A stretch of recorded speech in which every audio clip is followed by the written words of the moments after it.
Fact news అధికార ప్రతిపక్షాల మధ్య పోటీతో పులివెందుల లాభపడుతోంది. కరువు బారి నుంచి పులివెందులను తప్పించేందుకు చంద్రబాబు ప్రభుత్వం చేస్తున్న ప్రయత్నం రేపు ఫలించబోతోంది.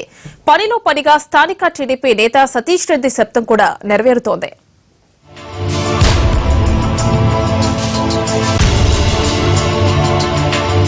ఆంధ్రప్రదేశ్లో పులివెందుల నియోజకవర్గానికి ఉన్న ప్రాధాన్యత గురించి వేరే చెప్పక్కర్లేదు. గతంలో వైఎస్ రాజశేఖర్ రెడ్డి, ఇప్పుడు ప్రతిపక్ష నేత జగన్మోహన్ రెడ్డి ప్రాతినిధ్యం వహిస్తున్న ఈ నియోజకవర్గంలో పాగా వేయాలని టీడీపీ ఎప్పటినుంచో ప్రయత్నిస్తోంది. ఇందులో భాగంగానే పులివెందులకు కృష్ణా జలాల్ని అందిస్తామని టీడీపీ హామీ ఇచ్చింది. స్థానిక టీడీపీ నేత, మండలి డిప్యూటీ చైర్మన్ సతీష్ రెడ్డి ఓ అడుగు ముందుకేసి పులివెందులకు కృష్ణా జలాలు వచ్చేలాగా క్షవరం చేసుకోనని శపథం కూడా చేశారు. నిజానికి పులివెందులకు కృష్ణా జలాల ప్రతిపాదన వైఎస్ హయాం నుంచే ఉంది. అందుకు అనుగుణంగా కొన్ని ఇటు పోతిరెడ్డిపాడు ప్రాజెక్టు, అటు గండిపేట రిజర్వాయర్ పనులు కూడా మొదలయ్యాయి. అయితే వైఎస్ తర్వాత వచ్చిన ప్రభుత్వాలు ఈ విషయంపై దృష్టి పెట్టలేదు. మళ్లీ టీడీపీ వచ్చాక ఈ ప్రయత్నాలు ఊపందుకున్నాయి.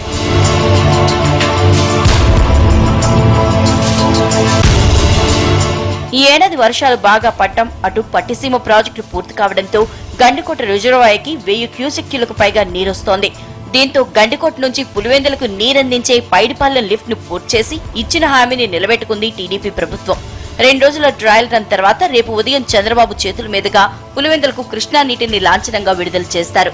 ఆ రకంగా తన శపథం కూడా నెరవేరుతుందని సతీష్ రెడ్డి చెబుతున్నారు. కడప జిల్లాకు నీళ్లు వచ్చినాయని సంతోషపడుతున్నా, దాంట్లో ఒక పార్ట్ మాత్రమే పులివెందులకు తీసుకుని వస్తున్నానని చెప్పి గర్వపడుతున్నా తప్పితే కడప జిల్లాకు నీళ్లు తీసుకుని రావడం నా ప్రధాన లక్ష్యము. కడప జిల్లాలో ఉన్నటువంటి రైతులకు అందరికీ కూడా సుభిక్షంగా ఉండాలా. రాజకీయాలు ఎలా ఉన్నా కరువు బారిన పడ్డ రాయలసీమ ప్రాంతాలకు మాత్రం జలకళొస్తోంది.